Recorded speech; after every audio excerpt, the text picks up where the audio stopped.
Saudara-saudara, kita maklum bahwa solat merupakan sarana yang paling efektif untuk mendekatkan manusia kepada Allah. Makin dekat manusia dengan Allah, makin tidak senang iblis dan setan. Karena itu segala macam cara mereka berusaha mengaduk-ngaduk solat kita. Dan sesungguhnya, jikalau kita mengerjakan solat, itu kan targetnya cuma dua. Pertama, agar solat kita itu sah.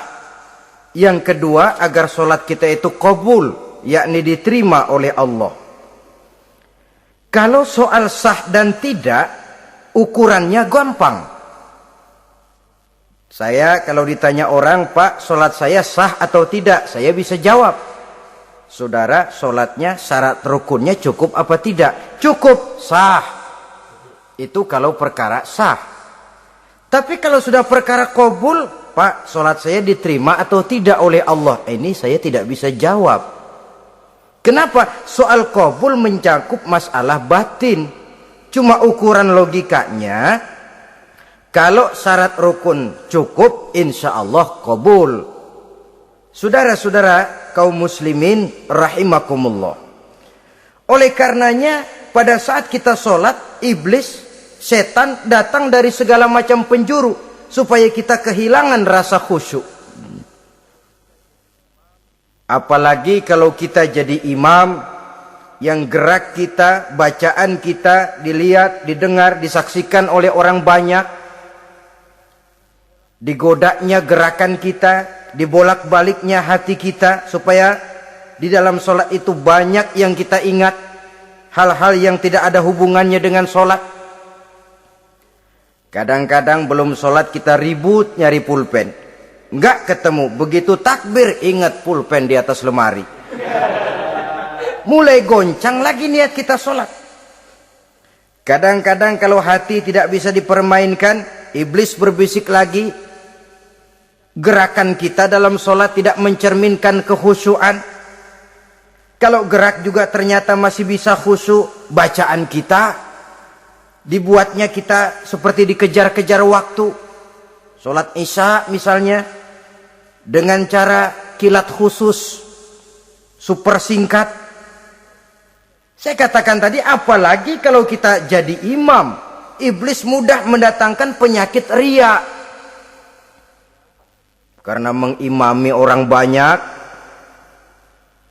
lalu supaya dikira alim, dibuatlah sholatnya itu mantep-mantep. Surahnya dicari yang panjang-panjang, paling pendek sabihis sama wadduha. Tapi kalau sudah sholat sendirian, cukup inna a'toinakal kausar sama kul huwallahu ahad. Kayaknya khusyuk bukan main. Kalau imam, bahasanya dipaseh-pasehin kayak orang 16 tahun di Mekah. Usolli fardhol maghribi salasa rakaatin.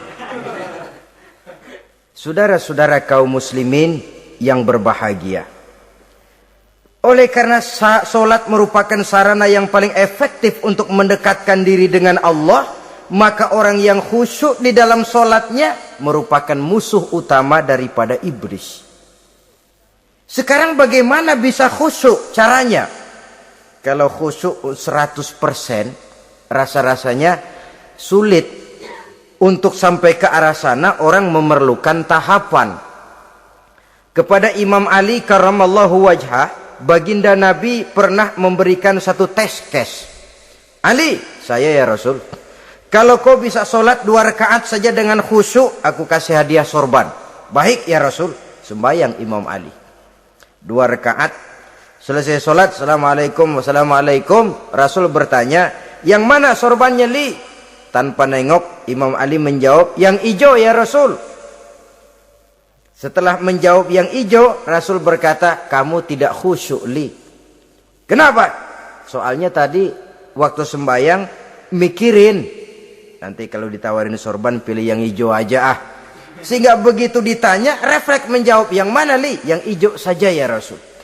Oleh karena itu, menurut Al-Imam Nawawi, pada tingkatan yang paling sederhana, sudah sampai ke tingkat khusyuk, asal pada waktu takbiratul ihram ingat kepada Allah. Tapi jangan lupa, itu tangga pertama. Jangan ada fatwa begini lalu aman. Yang penting kan takbirnya ingat Tuhan, belasononya mau kemana kek. Bukan itu. Itu pada tingkatan pertama sudah sah dipandang khusyuk solatnya orang awam, asal pada waktu takbiratul ihram dia ingat kepada Allah. Tetapi harus terus berusaha agar sepanjang solat dia ingat kepada Allah. Caranya bagaimana? Pertama, menanamkan diri bahwa pada saat kita sedang mengerjakan solat, yang lain tidak ada kecuali Allah. Yang kedua, berusaha memahami apa yang kita baca. Sehingga pada saat kita sujud, subhana rabbiyal a'la wa bihamdi, terbayang kemahasucian Allah, kemahatinggian Allah. Sehingga hati tidak mengembara, mulut berucap, hati mengikuti apa yang diucapkan. Yang kadang-kadang membuat hati kita jalan-jalan, badan di masjid, badan takbir, badan ruku, tapi hati di pasar, hati di kantor, hati di pabrik. Karena yang kita ucapkan tidak berakar di hati. Yang kita baca kita nggak tahu artinya. Sangat boleh jadi hati lalu mengembara kemana-mana.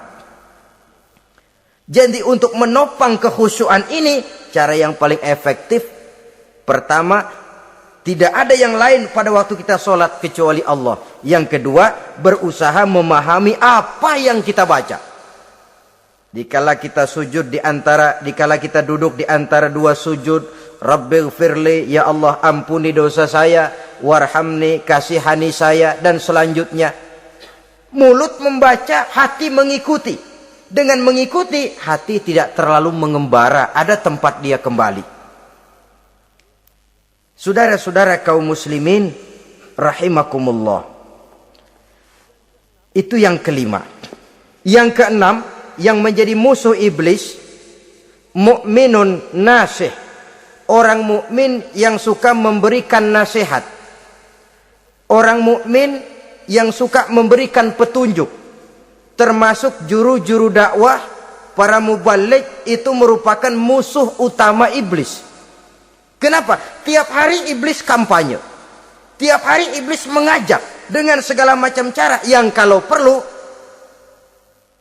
dia berikan kamuflase. Dia berikan fata morgana. Kalau perlu yang haram dia bungkus dengan merek halal. Kalau perlu kejahatan dia bungkus dengan baju kebajikan. Istilahnya racun diberi merek madu. Dan itu wajar. Cuma kita tentu harus punya filter, daya saring positif agar tidak salah pilih. Karena iblis ini pintar betul. Kalau kita khusyuk dalam sholat, dia tanamkan kepada kita misalnya seperti tadi itu. Sholatmu memang hebat, khusyuk. Di kampung ini tidak ada orang yang sholatnya seperti kamu. Tertanam itu dalam hati kita, timbul ujub. Akhirnya, iya, gue lihat-lihat di kampung sini kagak ada yang sembayangnya kayak gua. Nah, sudah masuk iblis. Jadi dia pandai mengikuti gerak hati dan irama denyut jantung manusia ini. Kemana kecenderungan manusia, ke situ dia masuk. Pendeknya iblis itu ibarat tukang joget, dia ngerti bener irama kendang.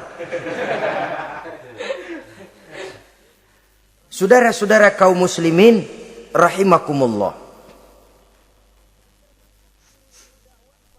Termasuk juru-juru dakwah, para mubaligh, orang yang suka memberikan nasihat ini. Mereka memberikan filter kepada umat, kepada jamaah, jangan sampai salah pilih. Dan iblis menyesatkan kita supaya kita salah pilih. Satu contoh ringan.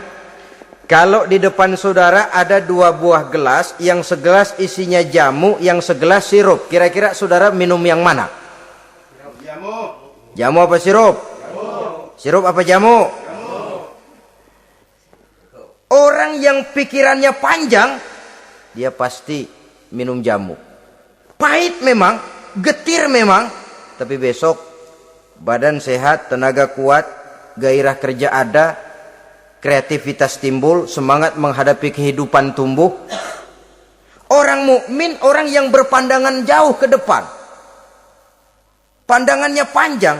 Panjang kemana? Tidak cuma ke dunia, sampai juga dia memandang ke alam barzakh, ke akhirat. Sholat itu jamu, pahit. Ngaji, hadir di majelis taklim itu jamu, pahit. Sedekah, jamu, pahit. Mengeluarkan uang untuk kepentingan orang lain, enak aja minta sumbangan, datang-datang yang nyari peres keringat banding tulang gue, lu datang-datang mau minta. Yang enak ngumpulin harta lalu bakhil bin pelit alias medit. Itu jamu. Saudara hadirin yang saya muliakan, sedekah jamu pahit. Puasa jamu pahit. Jihad jamu pahit. Tapi nanti begitu kita meninggalkan dunia, masuk ke alam barzakh, apalagi pindah ke akhirat, baru terasa, aduh, nikmatnya dulu kemarin itu minum jamu, sekarang badan sehat, tenaga kuat, kerja semangat. Nikmatnya dulu saya waktu di dunia sholat, rajin ngaji, suka sodako, suka menolong orang. Sekarang terasa manfaatnya. Begitu saya berada di alam barzakh, apalagi sudah dibangkitkan di padang mahsyar di akhirat nanti, terasa seluruh kebajikan yang saya kerjakan. Nah, orang yang berpikir jangka pendek cuma ngelihat yang ada di depan hidungnya saja. Ngapain minum jamu getir, sirup nih, manis. Dia minum, dia ambil sirup, minum, manis memang pada waktu minum, tapi besok bibir jontor. Meninggalkan perintah Allah, sirup itu manis. Tidak sholat, manis. Tidak bayar zakat, sirup, manis. Tidak mau puasa, sirup, manis. Manis sekarang. Tapi nanti besok begitu masuk ke alam barzakh, begitu dibangkitkan di padang mahsyar di akhirat nanti, merintih kita menahan penyesalan yang sudah tidak ada artinya lagi. Sampai-sampai penduduk mahsyar itu ada yang berkata, diceritakan dalam Quran, ya laitani kuntu turaba. Wahai celaka, kenapa kita nggak jadi tanah saja? Menyesali kejadiannya. Andai kata mereka bisa kembali ke hidup di dunia lagi, mereka akan minta kejadian yang kedua untuk berbuat baik. Tapi tentu sudah penyesalan yang tidak ada gunanya lagi. Maka saudara-saudara, emang cuman jalan duluan kecebur di sumur yang nyesel duluan. Ada orang jalan, yang paling depan kecebur di sumur, itu tuh, gue nyesel duluan katanya. Nyesel duluan. Yang lain mesti nyeselnya belakangan. Saudara hadirin yang saya muliakan. Nah, orang yang suka memberikan nasihat kepada orang lain dimusuhi iblis. Kenapa? Tentu nasihat yang membawa kebaikan. Iblis nggak senang betul itu. Kita nasihatin teman, udah berhenti dah, jangan pada mabuk lagi. Iblis gergetan bener. Ini orang dilarang lagi. Kita nasihati teman, udah jangan masang-masang lagi dah, nggak bakalan kena, dikebohongin. Nggak ada orang jadi kaya masang judi, bangkrut malah loh. Ini kan termasuk tipu daya iblis, judi dinamain sumbangan. Itu sama saja itu, madu, racun mereknya madu. Judi dinamain sumbangan. Kalau Kang Beca pada nyumbang. Kayak orang kaya lagunya.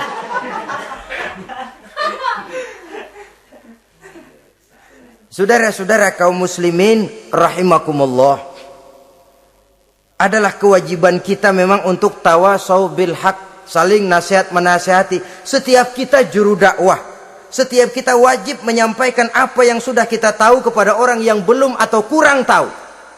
Saudara yang bisa bismillah wajib mendakwahkan bismillah itu kepada orang yang belum tahu bismillah. Saudara bisa Fatihah harus menyampaikan itu kepada orang yang belum bisa Fatihah. Persetan dengan orang lain. Apalagi yang cuma kerjanya ngeritik saja, lu baru bisa Fatihah doang udah ngajar. Biar aja yang diajarin gak bisa Fatihah kok. Apa masalahnya pemerataan di bidang keilmuan? Sebab memang biasa penonton itu selalu lebih pandai menilai, kayaknya lebih pintar dari yang main. Sama saja orang nonton bola ngomel melulu, padahal dia sendiri belum tentu bisa main. Dengerin orang pidato pun begitu. Monten bisa. Wah, kalau dia yang pidato 1 jam kayak semenit. Tapi kalau si Ano tuh kita udah pegel belum juga mau berhenti. Monten bisa. Coba dia suruh pidato. Udah 1/4 jam masih ama ba'du. Apa mau dibilang ama ba'du?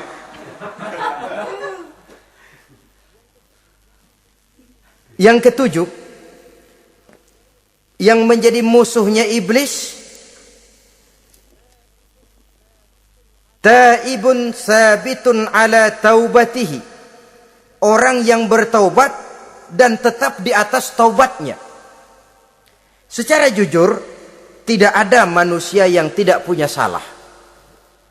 Dan orang yang baik memang bukan orang yang tidak punya salah. Karena tidak ada orang yang tidak punya salah.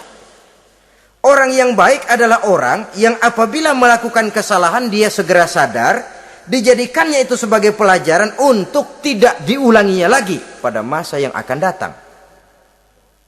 Biasanya kita menghakimi orang pintar, kita nggak merasa bahwa kita juga punya kesalahan. Kalau kita ngelihat maling ayam kita teriak, padahal kita nyolong kambing. Lebih besar dari si maling ayam, merasa diri lebih benar dari yang lain, padahal kita lebih kotor dan lebih jelek. Hilang sifat introspeksinya. Yang kita musuhi, yang kita caci maki, tahu-tahu kita sendiri yang melakukannya. Saudara-saudara kaum muslimin, orang yang bertaubat dan tetap dalam taubatnya stabil, itu musuh iblis. Apa ada orang yang taubatnya nggak tetap? Ada. Yang istilah kita taubat sambal namanya. Kalau dia makan sambal kepedesan, taubat makan sambal. Besok mau makan kagak ada sambal, ngomel. Mana sambal? Kemarin udah taubat. Sekarang mana sambal? Ini taubat yang namanya taubat sambal. Istighfar, habis istighfar nyolong lagi. Istighfar lagi. Besok nyolong lagi, istighfar lagi. Itu taubat yang tidak tetap namanya. Allah Maha Pengasih dan Penyayang dengan segala kebesarannya. Ia akan memaafkan segala perbuatan yang bersifat salah dari hamba-hambanya. Cuma manusia kadang-kadang yang tidak mau memaafkan dirinya sendiri. Amat dungu manusia macam ini. Membiarkan dirinya hanyut berlarut dalam lembah dosa. Sementara dia diberikan umur, tidak digunakannya untuk bertaubat. Innallaha yaqbalu taubatal abdi ma lam yugharghir. Allah senantiasa akan menerima taubat seorang hamba sepanjang nafasnya belum sampai di tenggorokan. Kalau nafas sudah sampai di tenggorokan baru berniat taubat, kasib terlambat. Kayak Fir'aun. Fir'aun itu begitu ditenggelamkan di lautan merah, udah cengap-cengap mau mampus, baru ngomong dalam sekaratnya, amantu bi Rabbi Musa wa Harun. Kalau begini mah saya juga percaya sama Tuhannya Musa. Udah sekarat baru mau taubat, malaikat maut gemes banget dilelepin, mati.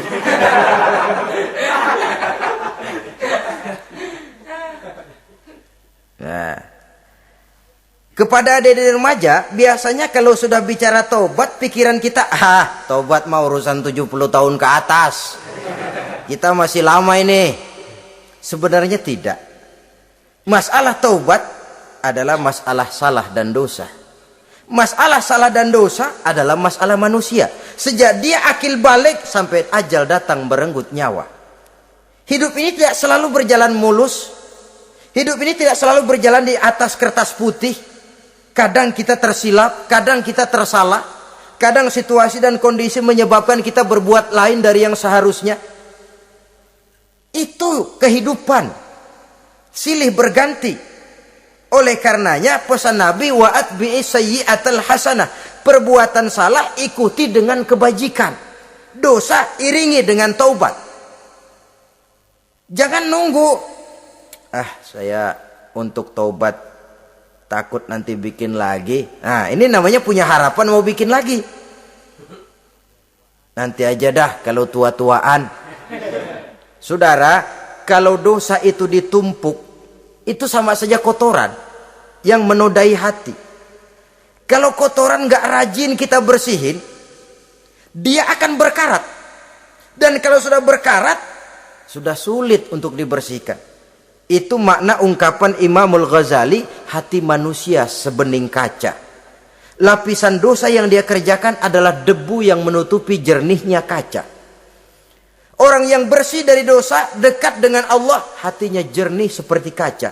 Dari hati yang jernih, radarnya kontak kepada Allah. Sinyalnya nyambung channelnya itu. Getarannya hebat. Wajar kalau lalu dia bisa tahu apa yang besok akan terjadi. Diberitahu oleh Allah. Yang namanya ilmu laduni itu. Ilmu yang ditransfer langsung oleh Allah. Karena kebersihan hatinya. Ah, mana ada orang nggak belajar bisa pinter. Iya, kalau hatinya butek emang nggak ada. Tapi kalau Allah mau berberangkat dari hati yang bersih, yang kontaknya nyambung kepada Allah, hati itu seperti kaca, kata Imam Ghazali. Dosa yang kita lakukan adalah debu. Kalau debu sedikit datang kita lap, datang lagi kita bersihin, datang lagi kita bersihin, insya Allah nggak sampai jadi noda di atas kaca itu. Tapi kalau nunggu debu itu sampai bertumpuk, besok aja ngelapnya dah, besok aja ngebersihinnya, bertumpuk dia, sulit membersihkannya. Walaupun kena, nodanya tentu tertinggal di atas kaca itu. Karena itu, dalam kehidupan remaja misalnya, pemuda misalnya, kita tidak bisa menolak mode, tidak bisa menolak musim. Modenya disco, modenya breakdance, modenya joget, modenya jaipongan. Mode pada waktunya habis, ya habis. Tapi bagaimanapun dia akan punya dampak, memberikan bekas dalam membentuk kepribadian. Dan ini efek yang tidak kita inginkan. Efeknya, bukan modenya itu. Jadi oleh karenanya, saudara-saudara, masalah taubat bukan masalah 70 tahun ke atas, tapi masalah manusia sejak dia akil balik sampai ajal datang merenggut nyawa. Sepanjang nafas belum sampai di kerongkongan, Allah akan menerima taubat seorang hamba. Bahkan dalam hadis qudsi Allah menyatakan, "Lau amiltumul khotoya hatta mala'atis sama, thumma nadimtum, fataballahu alaikum." Kalaupun kamu berbuat dosa sampai penuh langit dengan dosamu, kemudian kamu bertaubat dan menyesal, Allah pasti akan menerima taubatmu.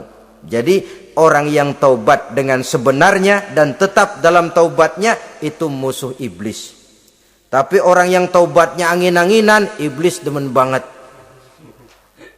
Neri sembahyang, besok mabok, besoknya lagi nyolong, besoknya lagi zina, besok taubat lagi. Kata iblis, surak, iya lu gocet dah Tuhan.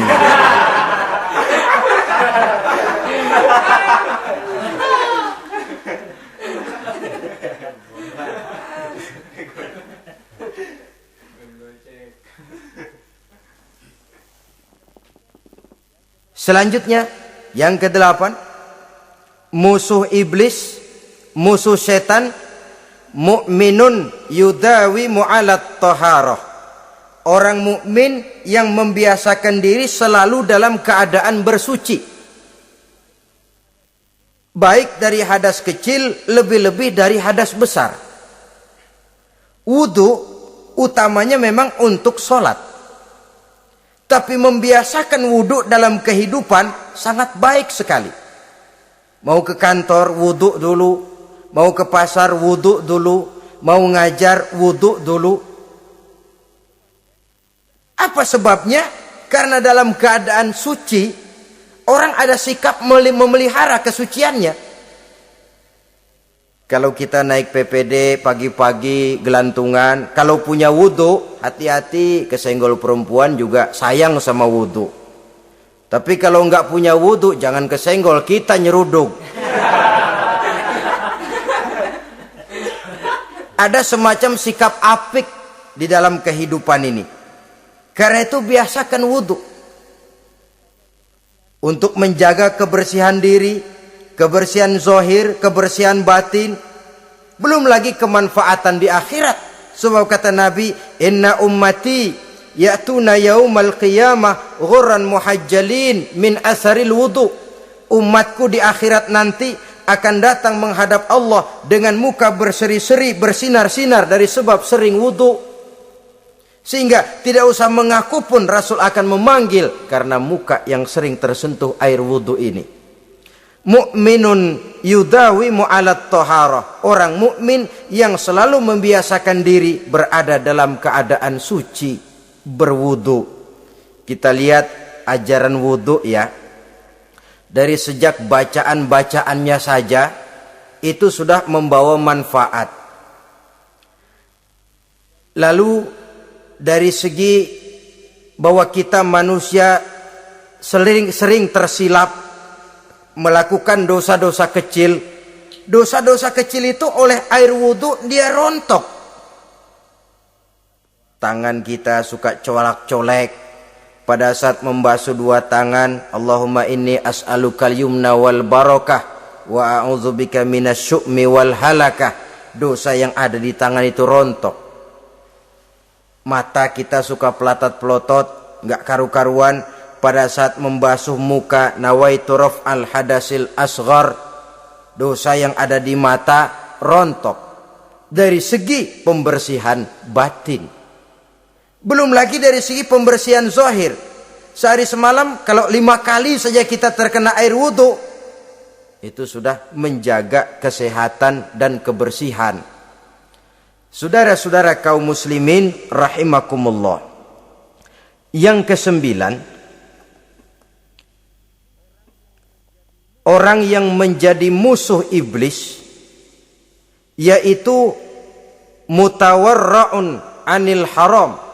Orang yang memelihara diri dari yang diharamkan oleh Allah. Terpelihara dirinya, terpelihara yang dimakannya, yang diminumnya dari jenis-jenis yang haram, baik sedikit maupun banyak. Jangan cuma teriak haram waktu sedikit, tapi giliran banyak halal. Sama saja orang dikasih tahu, itu ada cerita anak-anak, Pak Haji punya anak main judi, dikasih tahu, Pak, anak bapak main judi, astagfirullah katanya. Tapi menang Pak, alhamdulillah.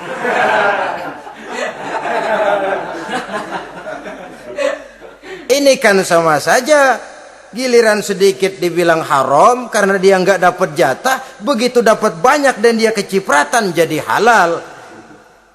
Yang sedikit haram, banyaknya pun juga haram. Yang banyaknya haram, sedikitnya juga haram. Ada orang bilang minuman keras kalau nggak mabokkan nggak haram. Yang memabokkan banyaknya, sedikitnya tetap saja haram. Ma askaro kasiruhu faqaliluhu haramun. Apa yang banyak menyebabkan jadi mabuk, sedikitnya pun juga haram. Saudara-saudara kaum muslimin, yang ke-10 yang terakhir, musuh daripada iblis ialah mukminun rahimun, orang mukmin yang berhati pengasih, orang mukmin yang suka menyambung silaturahmi, orang mukmin yang tidak suka bertengkar, orang mukmin yang tidak suka marah-marahan. Kalaupun terpaksa marah, tidak lebih daripada 3 hari. Jadi boleh saja marah kalau alasannya tepat, tapi nggak lebih dari 3 hari. Kalau perlu bikin perjanjian, kita marah ya 3 hari. Itu limit. Tidak halal kata Nabi bagi seorang muslim menjauhi saudaranya lebih dari 3 hari. Tidak halal itu artinya haram. Kita ini kadang-kadang kalau sudah marahan sama tetangga kah, sama teman kah, kadang-kadang suka berlaku perpanjangan waktu. Tidak cukup perpanjangan waktu, ditambah lagi perpanjangan generasi. Enggak cukup kita yang marah, orang lain kita sundut-sundut supaya ngikut marah lagi. Marah pakai ngundang. Kayak mafia lagunya, udah dia marah, orang lain lagi disuruh marah. Saudara hadirin yang saya muliakan, mukmin yang punya sifat belas kasih, berhati jernih, itu musuh utama dari iblis. Tapi mukmin yang suka marah-marahan, tukang hasut dan tukang bakar, itu teman-teman iblis. Oleh karena itu, mudah-mudahan kita semua menjadi musuh iblis. Dan jangan menjadi musuh iblis. Jangan menjadi teman iblis. Sebab iblis sudah kadang memproklamirkan permusuhan. Sekali dia musuh kita, selamanya dia akan tetap menjadi musuh kita. Berusahalah untuk menjadi musuh iblis, dan jangan sekali-kali toleransi. Jangan berusaha menjadi teman iblis. Inilah yang kita bicarakan pada pertemuan ini. Mudah-mudahan ada manfaatnya. Terima kasih atas segala perhatian. Mohon maaf atas segala kekurangan. Wassalamualaikum warahmatullahi wabarakatuh. Waalaikumsalam warahmatullahi